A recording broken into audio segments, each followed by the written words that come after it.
너희는 손님이니까 푹 쉬어라. 설날 새벽 5시 시어머니는 거실 소파에 누운 시누이 셋을 향해 큰 소리로 말했습니다. 부엌에서 홀로 20명분전을 부치던 며느리의 손이 멈췄습니다. 어머니, 저도 이 집 귀한 손님 아닌가요? 시어머니의 얼굴이 돌처럼 굳었습니다. 그 순간 안방 문이 벌컥 열리더니 남편이 걸어 나왔습니다.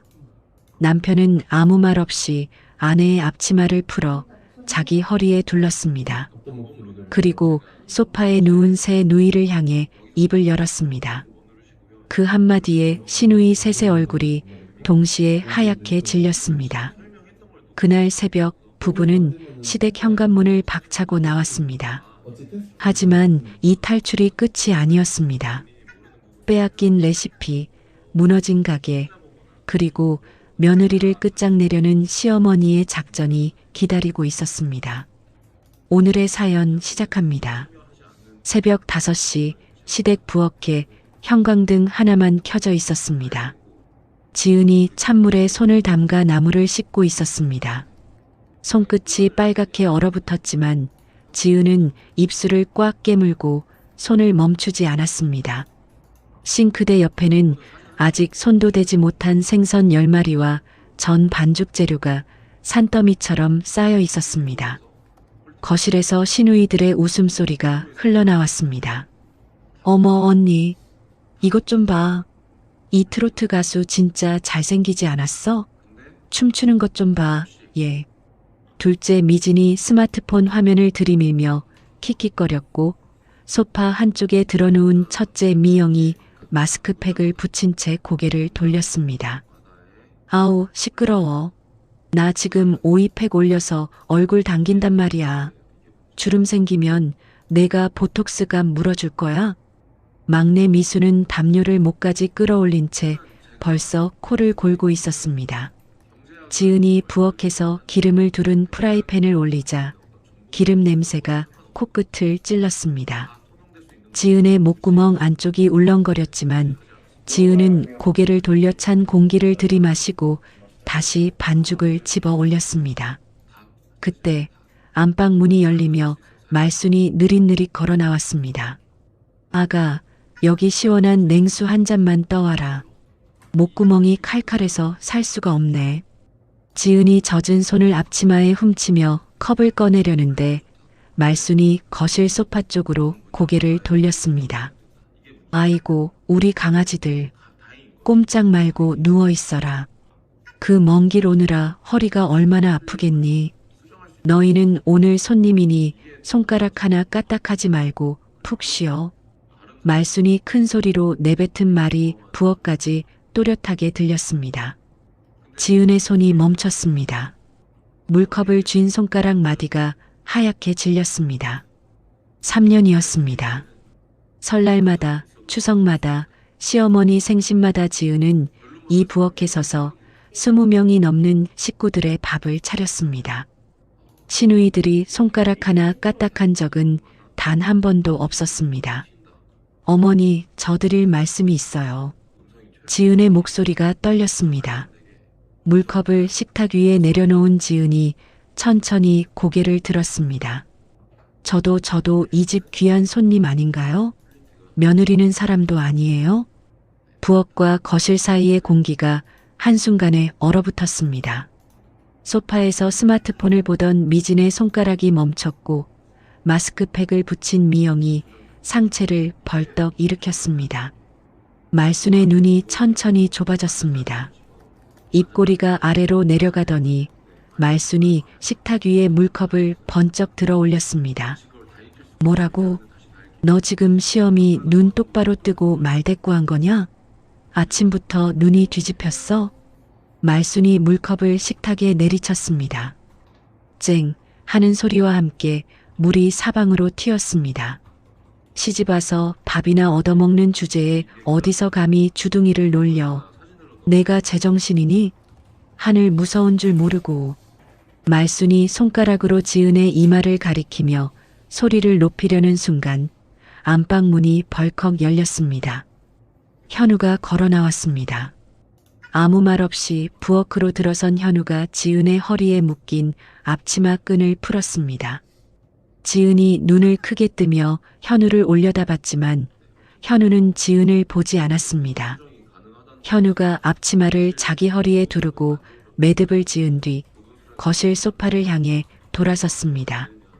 미영, 미진, 미수 세 사람의 얼굴 위로 현우의 시선이 천천히 지나갔습니다. 누나들, 그리고 너희들. 손발이 부러졌어? 아니면 바닥에 엉덩이가 붙어버리기라도 했어? 내 아내가 손님이 아니면 저기 누워있는 너희들도 내 동생이 아니라 그냥 남이야. 생판 남이라고.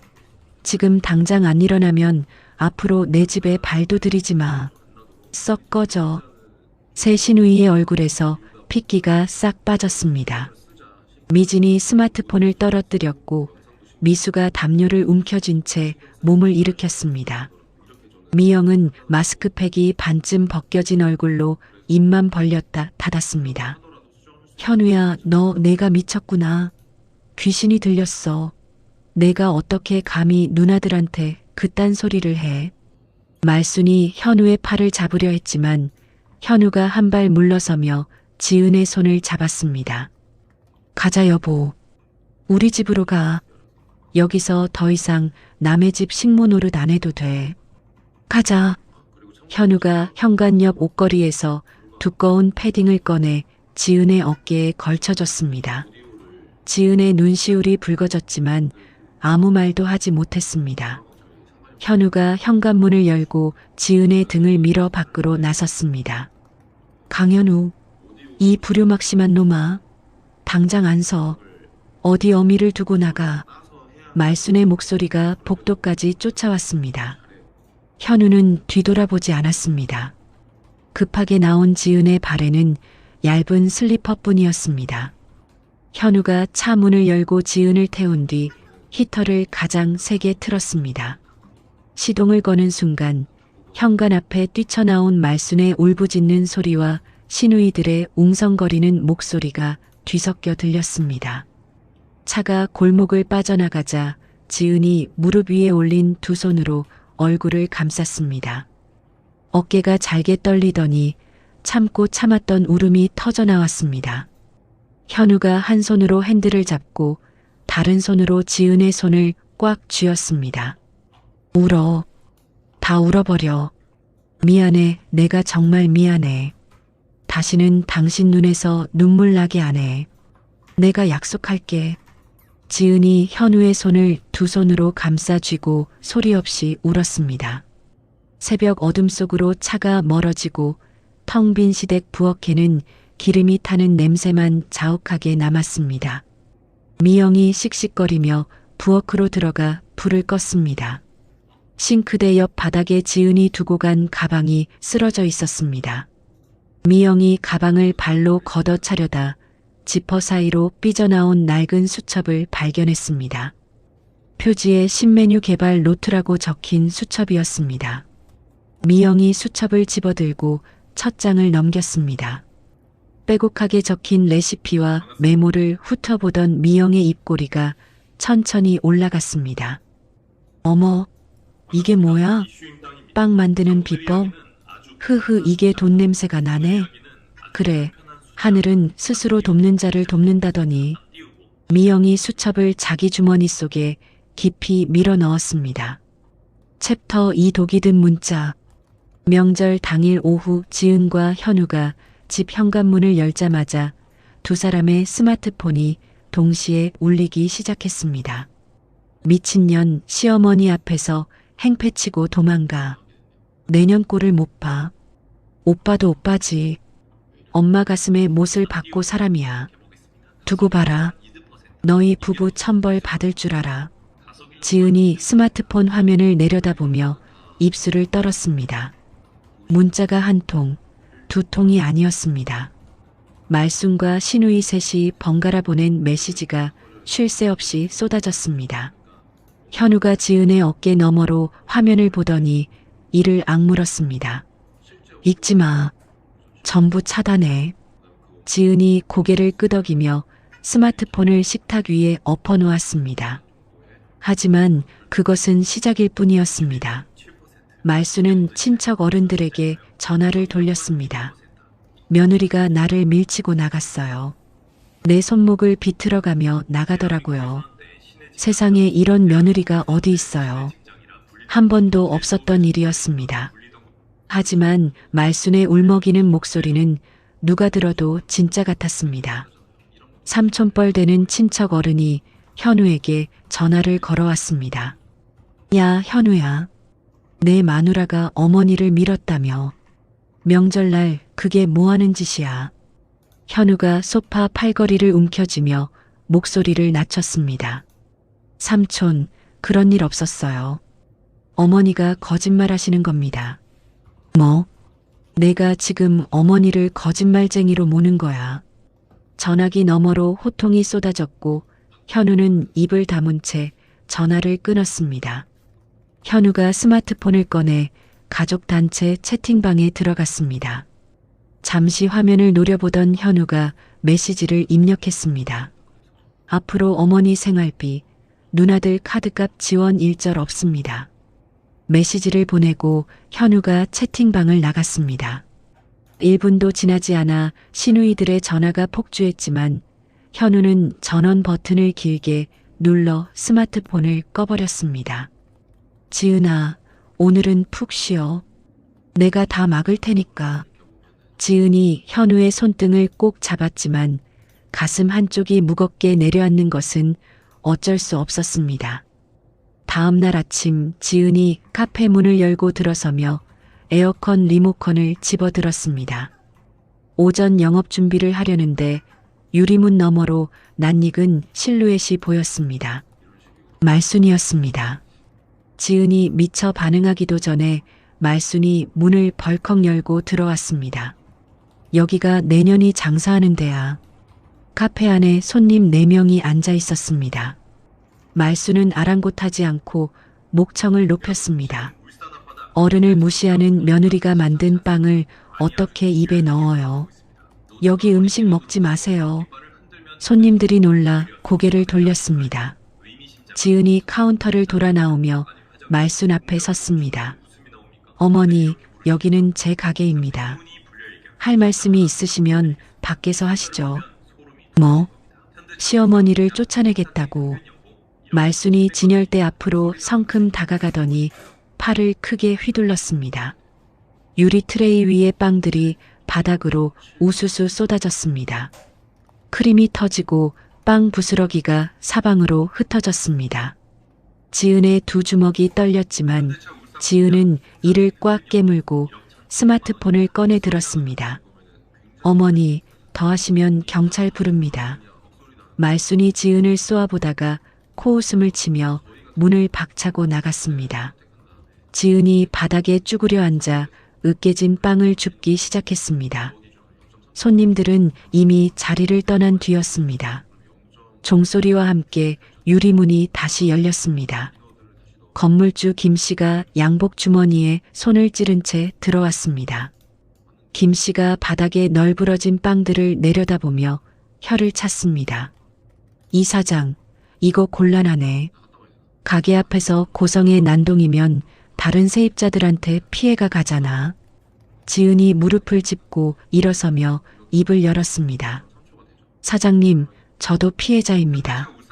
시어머니가 갑자기 찾아오신 건데 저한테 뭘 어쩌라고요. 김 씨가 고개를 저으며 안주머니에서 종이 한 장을 꺼냈습니다. 계약서 사조에 건물 이미지 훼손 시 임대인이 시정을 요구할 수 있다고 돼 있어. 이번 달 안으로 임대료를 2배로 올려야겠고 손해배상도 따로 청구할 거야. 그게 무슨 말씀이세요? 말도 안 되는 요구를 하시면 어떡해요. 김 씨가 문 쪽으로 돌아서며 어깨 너머로 한마디를 던졌습니다. 싫으면 나가. 여기 들어오겠다는 사람 줄 서 있어. 유리문이 닫히고 지은이 혼자 남았습니다. 저녁 현우가 퇴근하자마자 지은에게서 낮에 있었던 일을 전해 듣고 곧바로 김 씨에게 전화를 걸었습니다. 김 사장님, 강현우입니다. 아내 가게 건으로 전화드렸는데 임대료 인상은 근거가 없습니다. 근거는 내가 건물주라는 거야. 불만 있으면 법대로 해. 전화가 뚝 끊겼습니다. 현우가 스마트폰을 식탁 위에 내려놓으며 턱을 꽉 다물었습니다. 지은이 소파에 앉아 두 손으로 얼굴을 감싸고 있었습니다. 스마트폰 화면에 신우이 미영이 보낸 메시지가 떠 있었습니다. 옳게 우리가 가게 앞에서 1인 시위할까? 피켓 들고 서 있으면 장사 되겠냐? 지은이 스마트폰을 뒤집어 놓고 고개를 떨궜습니다. 현우가 지은의 옆에 앉아 아무 말 없이 지은의 어깨를 감싸 안았습니다. 지은이 현우의 가슴에 이마를 기대며 작은 목소리로 중얼거렸습니다. 나 이 가게 지킬 수 있을까? 현우가 대답 대신 지은의 등을 천천히 두드렸습니다. 카페 주방의 형광등이 혼자 깜빡거리고 있었습니다. 챕터 3 무너지는 성벽. 일주일 뒤 지은이 카페 앞에 임시 휴업 종이를 붙이려고 테이프를 뜯고 있었습니다. 손이 자꾸 미끄러져 테이프가 구겨졌습니다. 지은이 한숨을 내쉬며 고개를 들었는데 길 건너편 빈 상가에 커다란 현수막이 걸려 있었습니다. 프리미엄 베이커리 브랜드 3월 그랜드 오픈. 지은의 눈이 현수막 위에 멈췄습니다. 가슴이 철렁 내려앉았습니다. 지은이 테이프를 내려놓고 길을 건너가 현수막을 올려다봤습니다. 현수막 아래쪽에 작은 글씨로 적힌 대표자 이름이 눈에 들어왔습니다. 대표 오정희. 지은이 그 이름을 소리내어 읽었지만 떠오르는 얼굴은 없었습니다. 같은 시각 현우가 회사 점심시간에 건물주 김 씨의 이력을 조사하다가 이상한 점을 발견했습니다. 현우가 퇴근하자마자 현관문을 열며 지은에게 말했습니다. 건너편에 들어오는 베이커리 점주가 김 씨한테 권리금을 줬더라. 김 씨가 너한테 막무가내로 나온 이유가 따로 있었어. 지은이 식탁에서 고개를 들었습니다. 그 사람이 누군데? 오정희. 어머니 고향 후배래. 어머니 전화번호로 연락한 기록이 남아있어. 지은의 손에 들려있던 머그잔이 기울어지며 커피가 식탁 위로 흘렀습니다. 지은은 그것도 모르고 현우의 얼굴만 바라봤습니다. 어머니 고향 후배가 왜 내 가게 건너편에 들어오는 건데? 현우가 의자를 빼며 앉았습니다. 너를 밀어내고 그 자리까지 먹으려는 거야. 김 씨가 너한테 임대료를 2배로 올린 것도 그 사람이 뒤에서 손을 쓴 거고. 지은의 입술이 파르르 떨렸습니다. 지은이 두 손으로 식탁을 짚고 일어나 가방을 뒤지기 시작했습니다. 서랍 속, 선반 위, 옷장 안까지 샅샅이 뒤졌지만 찾는 것이 나오지 않았습니다. 없어. 수첩이 없어. 무슨 수첩? 내 레시피 노트. 시댁에서 나올 때 가방에 넣어뒀는데 없어. 지은이 바닥에 주저앉았습니다. 그때 지은의 스마트폰에 알림이 떴습니다. 신우이 미영의 SNS 게시물이었습니다. 지은이 화면을 눌러 사진을 열었습니다. 예쁘게 차려진 접시 위에 빵 3개가 놓여 있었고 아래에 글이 적혀 있었습니다. 우리 엄마 친구 가게 신메뉴 시식. 역시 레시피가 중요해. 사진 속 빵은 지은이 5달 동안 밤을 새워가며 만들어낸 시그니처 메뉴와 똑같았습니다. 모양도 위에 올린 재료도 빵 사이에 넣은 크림의 색깔까지 한치의 차이도 없었습니다. 지은의 얼굴이 불그락푸르락 변했습니다. 지은이 벌떡 일어나 현관으로 향했습니다. 어디가? 시댁이요. 현우가 따라 나서며 지은의 팔을 잡았습니다. 같이 가자. 시댁 앞에 도착한 지은이 초인종을 눌렀습니다. 1번, 2번, 3번. 안에서 인기척은 있었지만 문은 열리지 않았습니다. 말순의 목소리가 문 너머로 흘러나왔습니다. 가정교육 못 받은 며느리는 들릴 수 없어. 꺼져. 지은이 주먹으로 문을 두드렸습니다. 어머니, 제 수첩 어디 있는지 아시죠? 문 열어주세요. 대답 대신 문 안쪽에서 TV 소리가 크게 올라갔습니다. 현우가 지은의 어깨를 잡아 뒤로 돌렸습니다. 여기서 이러면 안 돼. 다른 방법을 찾자. 두 사람이 차로 돌아가는데 현우의 스마트폰이 울렸습니다. 회사 동료였습니다. 현우야, 큰일이다. 오늘 회사 로비에 너 이름으로 대자보가 붙었어. 폐륜 아들 강현우, 어머니를 버리다라고.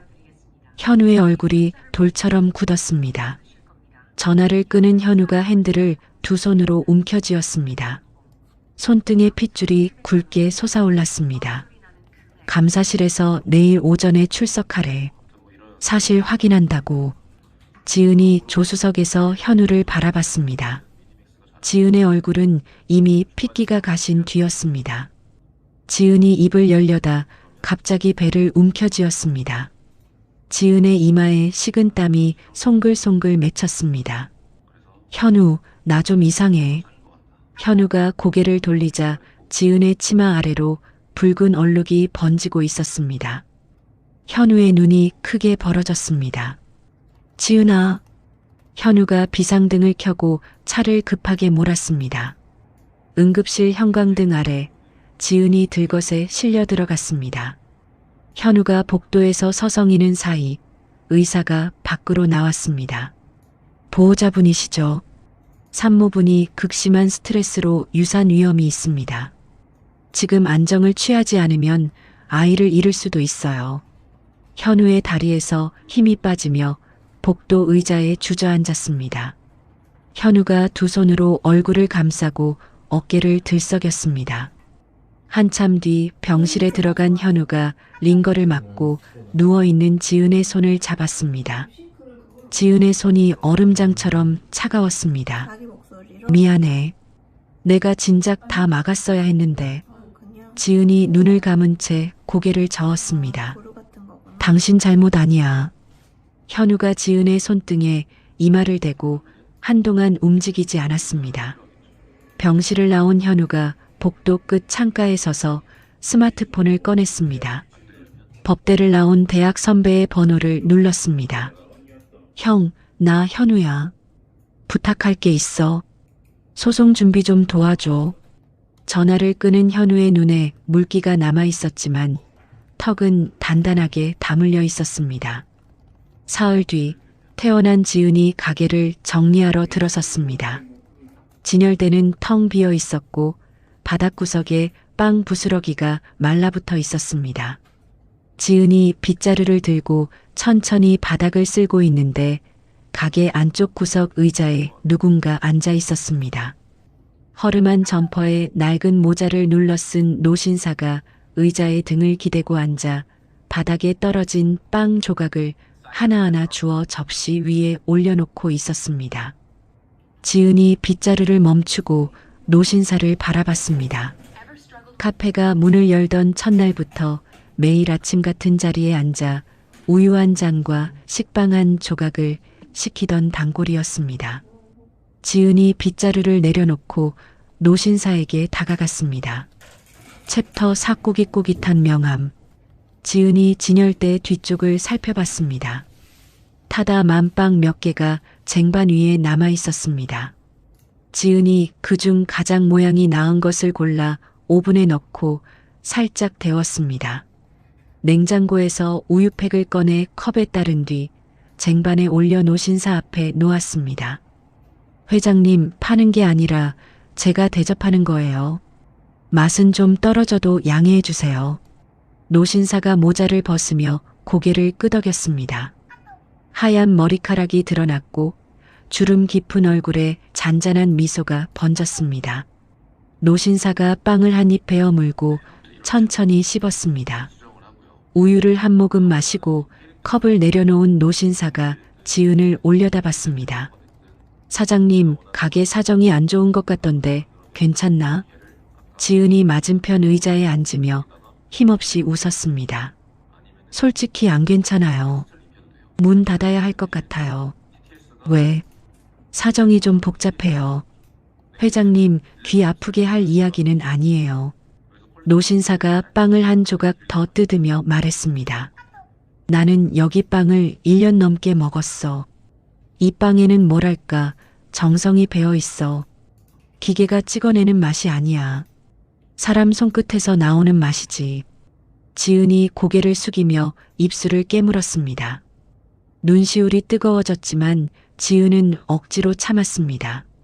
노신사가 점퍼 안주머니를 뒤적이더니 접히고 구겨진 명함 한 장을 꺼내 식탁 위에 올려놓았습니다. 나한테 한번 이야기해 보겠나? 지은이 명함을 집어들었습니다. 대성 F&B 회장 최동환. 지은의 눈이 동그랗게 벌어졌습니다. 대성 F&B는 전국 마트 어디를 가도 제품이 깔려있는 식품회사였습니다. 지은이 명함과 노신사의 얼굴을 번갈아 봤습니다. 회장님이 대성 F&B 회장님이세요. 최 회장이 빈 우유잔을 밀어내며 대답했습니다. 은퇴하고 나면 다 허울이야. 나도 그냥 빵 좋아하는 늙은이지. 근데 사장님 빵은 진짜 맛있어서 매일 온 거야. 지은이 명함을 두 손으로 쥐고 한참을 말없이 내려다봤습니다. 최 회장이 몸을 앞으로 기울이며 말을 이었습니다. 우리 회사에서 프리미엄 베이커리 브랜드를 하나 준비하고 있어. 대량 생산 말고 장인이 직접 굽는 고급 빵집. 근데 맛을 책임질 사람을 못 찾았어. 지은이 고개를 들었습니다. 사장님이 그 자리에 와주면 좋겠어. 수석 파트너로. 저요. 그래. 그리고 레시피 도둑맞은 거 나도 업계 소문으로 들었어. 그건 우리 법무팀이 도와줄 수 있어. 지은의 손끝이 떨렸습니다. 명함 모서리가 구겨질 만큼 세게 쥐고 있었습니다. 회장님, 저는 가게 하나 제대로 지키지 못한 사람이에요. 그런 큰 자리를 제가 감당할 수 있을지. 최 회장이 자리에서 일어나며 지은의 어깨를 가볍게 두드렸습니다. 사장님 빵에는 사람을 살리는 온기가 있어. 내가 1년 동안 매일 와서 확인한 거야. 며칠 생각해보고 연락해. 최 회장이 허름한 점퍼 지퍼를 올리고 문을 열고 나갔습니다. 지은이 빈 가게에 홀로 앉아 명함을 내려다보다가 스마트폰을 꺼내 현우에게 전화를 걸었습니다. 저녁 식탁에 마주 앉은 현우가 최 회장이 보내온 사업 계획서를 한 장씩 넘기고 있었습니다. 브랜드 콘셉트, 매장 위치, 투자 규모까지 빼곡하게 적혀 있었습니다. 현우가 마지막 장을 덮으며 고개를 들었습니다. 이거 진짜네. 장난이 아니야. 나도 처음에는 못 믿었어. 근데 계획서 보니까 진심인 것 같아. 지은이 현우를 바라봤습니다. 이건 너한테 온 기회야. 내 실력이면 돼. 지은의 눈에 물기가 고였습니다. 지은이 고개를 끄덕이며 입술을 꾹 깨물었습니다. 현우가 계획서를 내려놓고 다른 서류 봉투를 꺼냈습니다. 나도 준비한 게 있어. 선배 변호사랑 이야기했는데 건물주 김 씨한테 부당한 계약 파기로 소송 넣고 오정희한테는 레시피 도용으로 같이 걸 수 있대. 이길 수 있어. 저도 해야 해. 내 걸 빼앗긴 건 사실이니까. 지은이 식탁 위에 놓인 최 회장의 명함과 소송 서류를 나란히 바라봤습니다. 지은이 두 손바닥으로 볼을 감싸며 길게 숨을 내쉬었습니다. 알았어. 나 해볼게. 다음 날부터 지은의 하루가 바뀌었습니다. 아침이면 최 회장의 사무실로 출근해 메뉴 회의를 하고 오후에는 시험용 주방에서 새 레시피를 만들었습니다. 최 회장은 매일 오후 4시에 주방에 나타나 지은이 만든 빵을 맛보고 한마디씩 조언을 남겼습니다. 이 식감은 좋은데 단맛을 조금만 줄여봐. 이건 합격이야. 이대로 가자. 지은의 얼굴에 조금씩 생기가 돌아왔습니다.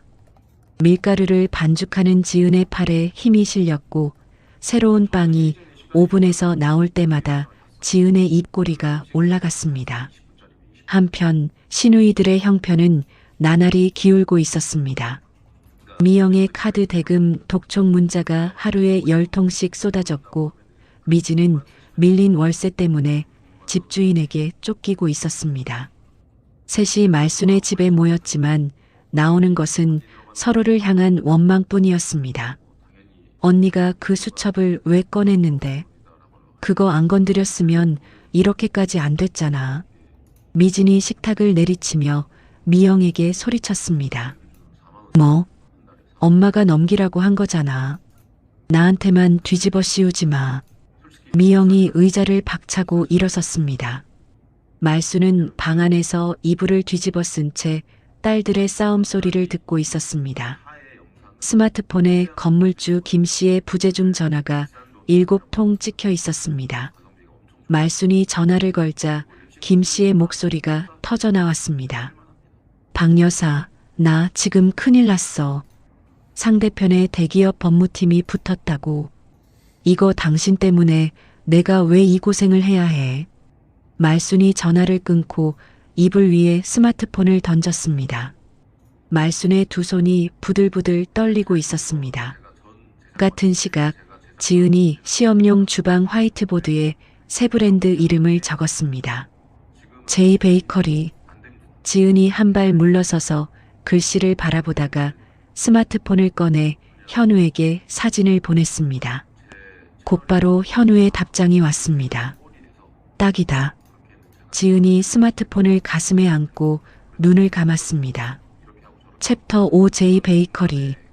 방송 녹화가 끝나고 한 달이 지났습니다. 지은이 출연한 요리 경연 프로그램은 시청률 1위를 찍었고 방송 다음 날부터 지은의 이름이 포털 사이트 실시간 검색어에 올랐습니다. 제이 베이커리 1호점 오픈 날 매장 앞에 수백 명이 줄을 섰습니다. 지은이 매장 안쪽에서 유리문 너머 인파를 바라보며 앞치마 끈을 고쳐맸습니다. 손끝이 떨렸지만 입꼬리는 올라가 있었습니다. 사장님, 밖에 방송국 카메라도 3대나 와 있어요.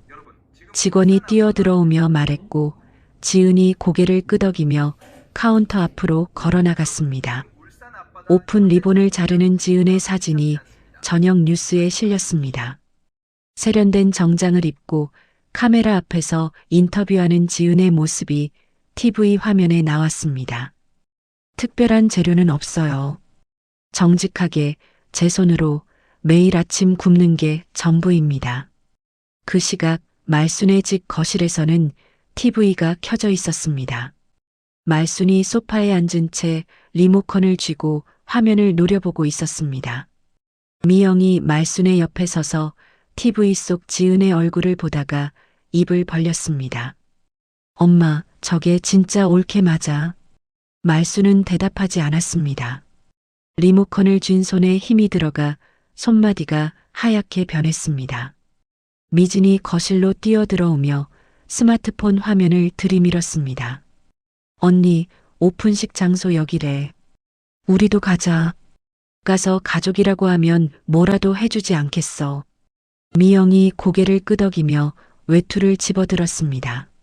미수도 방에서 나오며 합류했습니다. 셋이 택시를 잡아 타고 매장 앞에 도착했을 때 줄은 이미 건물 모퉁이를 돌아가고 있었습니다.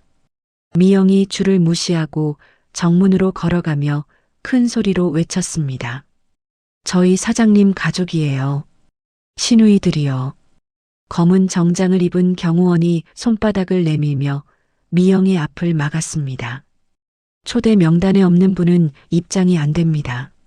아니, 우리가 가족이라니까. 이지은 사장 시누이라고요. 미진이 경호원 옆으로 비집고 들어가려 했지만 다른 경호원이 팔을 벌려 막아섰습니다. 줄을 서 있던 사람들이 고개를 돌려 셋을 쳐다봤습니다.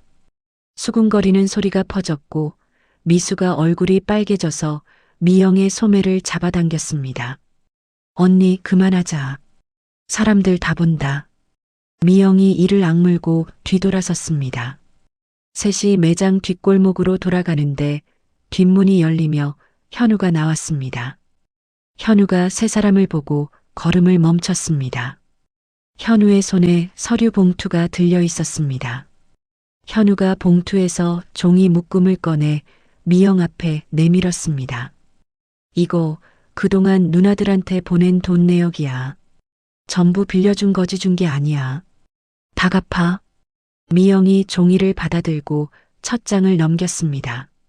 숫자를 읽어 내려가던 미영의 눈이 커졌습니다. 이걸 어떻게 갚아? 말도 안 돼. 못 갚으면 법으로 받아낼 거야. 선택해. 현우가 뒷문을 열고 안으로 들어가며 문을 닫았습니다. 셋은 골목에 서서 서류를 들고 멍하니 서로의 얼굴만 바라봤습니다. 그로부터 2달 지은의 이름 앞에는 늘 성공이라는 단어가 따라붙었습니다. 백화점 3곳에서 입점 제의가 들어왔고 매출은 매주 기록을 갈아치웠습니다. 건물주 김 씨는 소송에서 졌습니다. 법원은 김 씨에게 부당한 계약 파기에 대한 배상금을 선고했고 김 씨는 판결문을 받아들고 법원 복도에서 말순에게 전화를 걸었습니다. 박 여사, 나 때문에 이게 뭐야? 배상금이 얼마인 줄 알아? 당신이 책임져. 말순은 전화를 받지 않았습니다. 말순은 더 이상 동네 마트에도 나가지 않았습니다. 이웃들이 말순을 볼 때마다 수군거렸기 때문입니다. 저 집이 며느리 복을 발로 찬 집이래. 아들이 돈줄 끊었다면서. 말순은 커튼을 치고 방 안에만 있었습니다. 같은 시각 레시피를 도용한 오정희의 가게 앞에는 손님 대신 항해 글이 붙어 있었습니다. 네티즌들이 지은의 원본 레시피 사진과 오정희 가게 메뉴를 나란히 비교한 게시물이 퍼지면서 불매운동이 시작된 것입니다. 오정희의 매장 매출은 바닥을 쳤고 직원들도 하나둘 그만뒀습니다. 오정희가 지은의 사무실을 찾아왔습니다.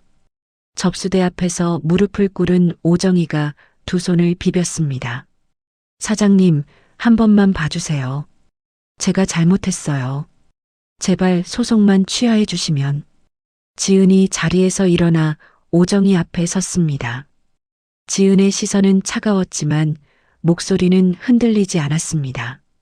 법대로 처벌받는 게 제가 드릴 수 있는 마지막 자비예요. 지은이 몸을 돌려 사무실 안으로 들어갔습니다. 오정희가 바닥에 이마를 짚고 흐느꼈지만 닫힌 문은 다시 열리지 않았습니다. 그날 밤 지은과 현우가 새로 이사한 아파트 거실에 나란히 앉아 있었습니다. 창밖으로 한강 위에 불빛이 흩어져 있었습니다. 현우가 와인잔 2개를 들고 와서 하나를 지은에게 건넸습니다. 수고했어, 오늘도. 지은이 와인잔을 받아들고 창밖을 바라봤습니다. 한 모금 마신 지은이 잔을 무릎 위에 내려놓으며 입을 열었습니다. 이제야 내 인생을 사는 것 같아. 현우가 지은의 머리를 자기 어깨 쪽으로 당겼습니다. 지은이 현우의 어깨에 머리를 기대고 눈을 감았습니다. 한강 위로 유람선 하나가 느릿느릿 지나가고 있었습니다. 챕터 6 무너진 탑. 석 달이 지났습니다. 제2베이커리 본점 주방에서 지은이 새벽 배송용 빵 포장을 확인하고 있을 때 직원이 허둥지둥 뛰어들어왔습니다. 사장님, 큰일 났어요. 뉴스 보셨어요? 직원이 내민 스마트폰 화면에 속보 자막이 떠 있었습니다. 제2베이커리 제품 섭취 후 식중독 증세, 보건당국 조사 착수. 지은의 손에서 포장 테이프가 떨어졌습니다. 이게 무슨 소리야? 우리 빵에서 식중독이 나왔다고. 지은이 스마트폰을 낚아채듯 가져와 기사를 읽어 내려갔습니다. 서울 강남 지점에서 빵을 사 먹은 고객 8명이 구토와 복통으로 병원에 실려갔다는 내용이었습니다. 지은의 얼굴에서 핏기가 거쳤습니다. 사무실 전화기가 쉴 새 없이 울렸습니다. 환불을 요구하는 고객, 취재를 요청하는 기자, 계약을 재검토하겠다는 백화점 담당자까지 전화가 끊이지 않았습니다. 지은이 수화기를 내려놓을 틈도 없이 보건당국 직원 둘이 매장에 들어왔습니다. 제이베이커리 대표 이지은 씨 맞으시죠? 영업 정지 통보서입니다. 조사 결과가 나올 때까지 전 지점 영업을 중단해 주셔야 합니다. 지은이 통보서를 받아든 손이 떨렸습니다. 종이 위에 글씨가 흐릿하게 번져 보였습니다. 지은이 의자에 털썩 주저앉으며 두 손으로 무릎을 짚었습니다. 그 시각 말순의 집에서는 전화벨이 울리고 있었습니다. 아무도 받지 않았습니다. 말순이 거실 바닥에 쓰러져 있었기 때문입니다. 오전에 우유를 꺼내러 부엌으로 가던 말순이 갑자기 다리에 힘이 풀려 고꾸라졌습니다. 오후가 되어서야 가스 검침원이 열린 현관문 사이로 쓰러진 말순을 발견하고 119에 신고했습니다. 병원 응급실에서 의사가 말순의 상태를 확인한 뒤 보호자에게 전화를 걸었습니다. 미영이 전화를 받았습니다. 환자분이 뇌졸중으로 쓰러지셨고 검사 결과 치매 초기 증상도 함께 보이고 있습니다. 보호자분이 빨리 와주셔야 합니다. 미영이 미진과 미수에게 연락을 돌렸습니다. 병원 로비에 모인 세 자매는 서로 얼굴만 쳐다봤습니다. 입원비가 얼마래? 미진이 물었고 미영이 고개를 저었습니다. 나한테 돈 없는 거 알잖아. 나도 없어. 미수야, 너는? 미수가 고개를 숙이며 입술을 깨물었습니다. 나도 이번 달 월세도 못 냈어. 셋이 병원 복도 의자에 나란히 앉아 한참을 침묵했습니다. 미영이 스마트폰을 꺼내들며 입을 열었습니다. 오빠한테 전화하자. 다른 방법이 없어. 미진이 미영의 팔을 잡았습니다. 언니, 오빠가 받기나 하겠어. 그래도 엄마잖아. 미영이 현우의 번호를 눌렀습니다. 신호음이 5번 울린 뒤에 현우가 받았습니다. 오빠, 엄마가 쓰러졌어. 병원인데 우리 돈이 없어. 제발 한 번만 와줘. 미영의 목소리가 갈라졌습니다. 현우는 한동안 아무 말이 없었습니다. 긴 침묵 끝에 현우가 입을 열었습니다. 알았어. 내가 갈게. 전화를 끊은 현우가 사무실 의자 등받이에 머리를 기대고 천장을 올려다봤습니다. 지은에게 이 이야기를 꺼내야 할지 현우의 이마에 깊은 주름이 잡혔습니다. 그날 밤 지은이 사무실에서 CCTV 영상을 돌려보고 있었습니다. 강남지점 주방 카메라 화면을 느린 속도로 재생하며 한 컷 한 컷 눈을 부릅뜨고 살폈습니다. 새벽 4시 32분 화면 속에서 아르바이트생 하나가 고개를 숙인 채 재료 통 앞에 섰습니다. 지은이 화면을 멈추고 확대했습니다. 아르바이트생이 주머니에서 작은 봉지를 꺼내 반죽 재료통에 쏟아넣고 있었습니다. 지은의 눈이 커졌습니다. 지은이 의자에서 벌떡 일어나 화면을 다시 돌려봤습니다. 같은 장면이 반복되었습니다. 지은이 주먹으로 책상을 내리쳤습니다. 이게 누구야?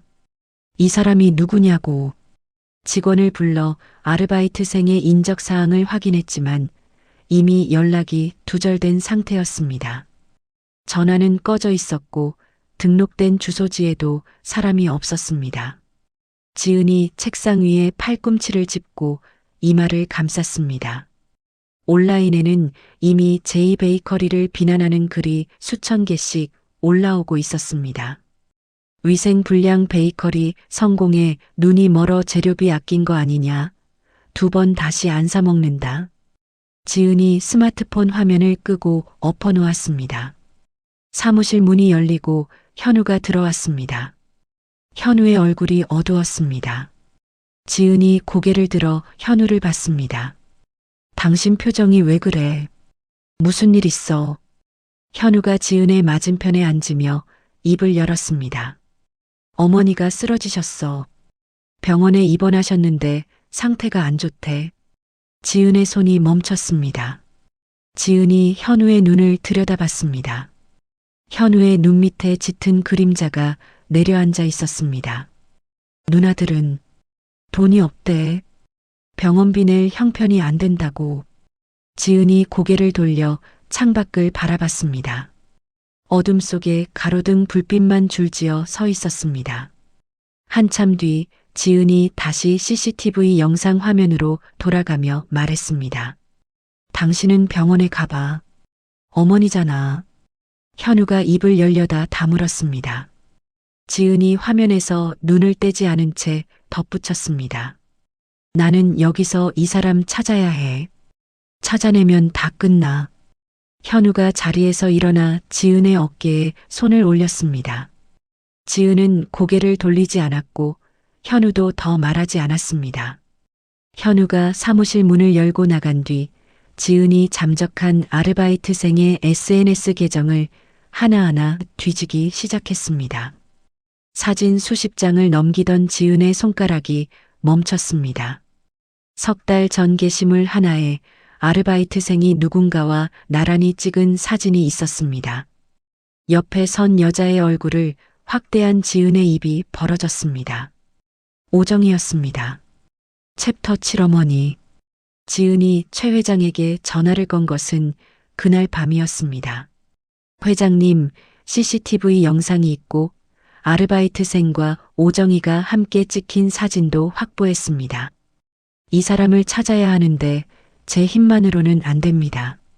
최 회장이 잠시 침묵하다가 낮은 목소리로 대답했습니다.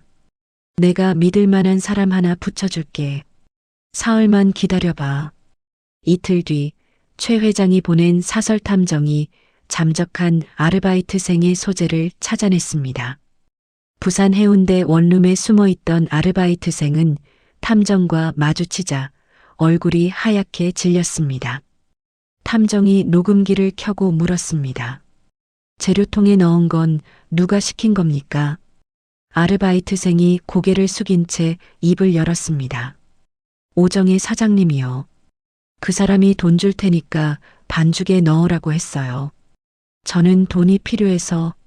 녹취록과 자백서를 확보한 지은은 곧바로 기자회견을 준비했습니다. 제2베이커리 본점 앞에 카메라 10대가 늘어선 날 지은이 단상에 올라섰습니다. 지은의 손이 떨렸지만 목소리는 떨리지 않았습니다. 저는 오늘 식중독 사건의 진실을 말씀드리겠습니다. 지은이 대형 화면에 CCTV 영상을 재생했습니다. 아르바이트생이 주머니에서 봉지를 꺼내 재료통에 쏟는 장면이 또렷하게 나왔습니다. 기자들 사이에서 웅성거리는 소리가 퍼졌습니다. 지은이 녹취록 내용을 읽어 내려갔습니다. 마이크 너머로 카메라 셔터 소리가 빗발쳤습니다. 이 사건은 경쟁업체 대표 오정혜 씨가 저를 무너뜨리기 위해 꾸민 범죄입니다. 저는 오늘 오정혜 씨를 고소했습니다. 기자회견이 끝나고 1시간도 지나지 않아 포털 사이트 메인에 기사가 올라갔습니다. 댓글창이 순식간에 뒤집혔습니다. 역시 조작이었구나. 제2베이커리 사장님 응원합니다. 오정혜 구속해라. 사람 잡을 뻔했잖아. 오정희는 일주일 뒤 경찰에 체포되었습니다. 영업 정지가 풀린 제2베이커리 매장 앞에는 응원 화환이 줄지어 놓였고 재오픈 첫날 매출은 역대 최고를 기록했습니다. 사건이 마무리된 다음 날 저녁 지은이 현우에게 말했습니다. 병원에 가볼게. 현우가 소파에서 고개를 돌렸습니다. 병원이라니. 어머니. 응. 안 가도 돼. 내가 가고 있으니까. 지은이 외투를 집어들며 현우를 바라봤습니다. 당신 얼굴이 반쪽이 됐어. 나도 가서 볼게. 현우가 입을 열려다 다물었습니다. 지은이 현관문을 열고 나갔습니다. 병원 6인실 구석 침대에 말순이 누워 있었습니다. 지은이 병실 문을 열고 들어서자 고성이 귀를 찔렀습니다. 미영과 미진이 침대 옆에서 서류를 들고 서로 소리를 지르고 있었습니다. 엄마 이름으로 된 집, 내가 가지면 나는 뭘 갖는데. 미진이 서류를 구기며 미영의 얼굴 앞에 들이밀었습니다. 그 집 내가 관리비 냈잖아. 내가 뭘 했는데 지분을 달라고 해. 미영이 미진의 손목을 잡아 밀쳤습니다. 침대 위에서 말순이 이불을 머리 위까지 끌어올리고 몸을 웅크리고 있었습니다. 이불 사이로 말순의 떨리는 목소리가 새어나왔습니다. 무서워 도둑년들아 나가. 지은이 병실 안으로 성큼 걸어 들어갔습니다. 미영과 미진이 지은을 보고 멈칫했습니다. 지은이 두 사람 앞에 서며 입을 열었습니다. 나가세요. 미영이 눈을 치켜떴습니다. 내가 뭔데 우리 엄마 병실에서 우리한테 나가라 말아야. 어머니가 무서워하고 계세요. 안 보여요. 지은의 목소리는 낮았지만 단단했습니다. 미진이 서류를 챙겨들며 코웃음을 쳤습니다. 효부인 척은 알아서 해봐라. 미진이 먼저 나가고 미영이 뒤따랐습니다. 미수는 처음부터 복도 의자에 앉아 고개를 숙이고 있었습니다. 병실이 조용해졌습니다. 지은이 침대 옆 의자를 끌어다 앉았습니다. 이불 속에서 말순이 미동도 하지 않았습니다. 지은이 이불을 천천히 내렸습니다. 말순의 얼굴이 드러났습니다. 볼이 푹 꺼져 있었고 입술이 바싹 말라 갈라져 있었습니다. 등 쪽 피부가 벌겋게 짓무른 자국이 환자복 사이로 보였습니다. 지은이 입술을 깨물며 간호사 호출 버튼을 눌렀습니다. 여기 환자분 등에 상처가 심한데 약 좀 가져다 주세요. 간호사가 가져다 준 약을 받아든 지은이 말순의 몸을 조심스럽게 옆으로 돌렸습니다. 따뜻한 수건으로 등을 닦고 약을 바르는 지은의 손길에 말순이 몸을 움찔했습니다. 말순이 고개를 돌려 지은의 얼굴을 올려다봤습니다. 말순의 눈에 초점이 잡히지 않았습니다. 말순이 떨리는 손을 뻗어 지은의 옷자락을 잡았습니다. 엄마 나 무서워. 데려가줘. 지은의 코끝이 시큰해졌습니다. 말순이 지은을 자기 친정 어머니로 알아보고 있었습니다. 지은이 말순의 손을 감싸쥐며 고개를 끄덕였습니다. 네, 어머니. 제가 있을게요. 편히 주무세요. 말순이 지은의 손을 꼭 잡은 채 눈을 감았습니다. 지은이 침대 옆에 앉아 말순의 머리카락을 쓸어 넘겨 주었습니다. 밤새 지은은 그 자리를 뜨지 않았습니다. 사흘째 되는 아침이었습니다. 지은이 죽을 떠서 말순의 입에 넣어주고 있었습니다.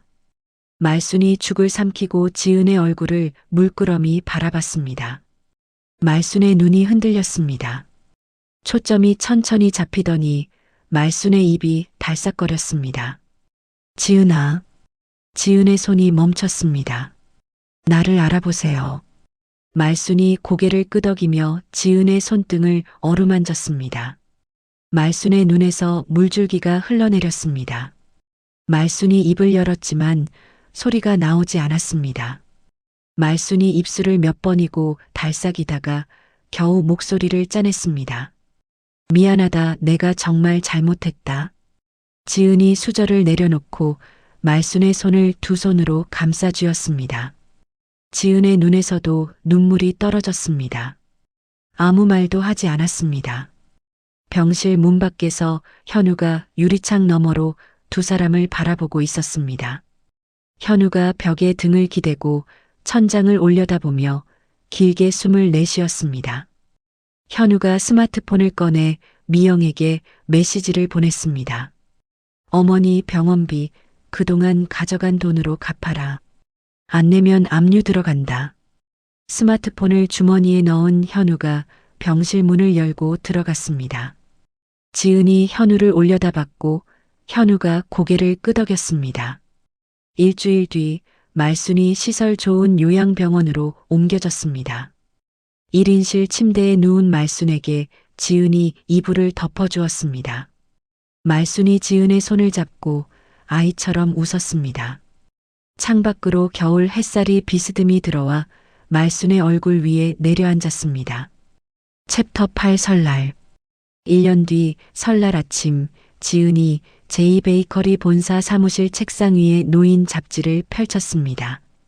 표지에 지은의 사진이 실려 있었습니다. 올해의 여성 CEO, 이지은 대표. 지은이 잡지를 덮으며 피식 웃었습니다. 사장님, 전국 매장 매출 보고서 올려놨습니다. 직원이 문을 열고 고개를 내밀었고 지은이 손을 흔들며 대답했습니다. 오늘 설이니까 일찍 퇴근해요. 보고서는 내일 볼게요. 직원이 나간 뒤 지은이 외투를 집어들었습니다. 사무실 문 앞에 현우가 기대서서 기다리고 있었습니다. 현우가 지은의 손에서 가방을 받아들며 말했습니다. 떡국 식기 전에 가자. 직접 끓인 거야.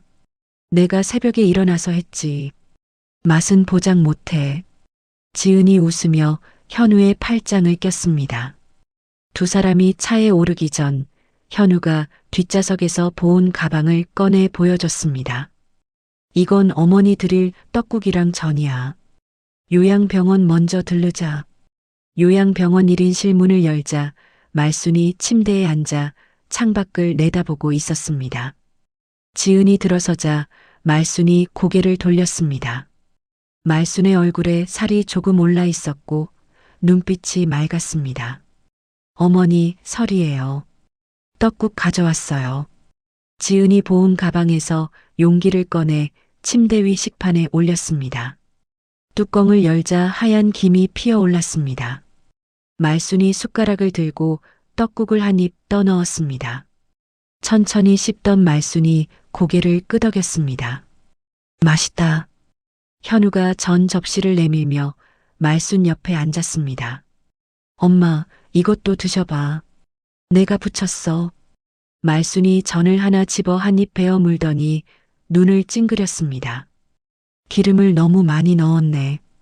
현우가 머리를 극적이며 웃었고 지은도 따라 웃었습니다. 말순이 떡국 그릇을 비우고 숟가락을 내려놓았습니다. 말순이 지은과 현우를 번갈아 바라보며 어눌하게 입을 열었습니다. 너희 둘 잘 살아라. 꼭 잘 살아. 지은이 말순의 손을 잡고 고개를 끄덕였습니다. 현우가 말순의 이불을 끌어올려 덮어주었습니다. 말순이 눈을 감으며 편안한 표정을 지었습니다. 병원을 나온 두 사람이 차에 오르자 현우의 스마트폰에 메시지가 왔습니다. 미영이었습니다. 오빠, 설 잘 보내. 현우가 화면을 보고 아무 대답 없이 스마트폰을 주머니에 넣었습니다. 미영은 그 시각 대형마트 계산대에 서 있었습니다. 설 연휴에도 쉬지 못하고 손님들의 장바구니를 계산하고 있었습니다.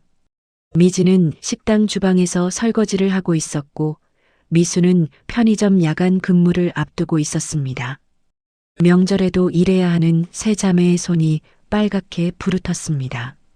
지은과 현우는 공항으로 향했습니다.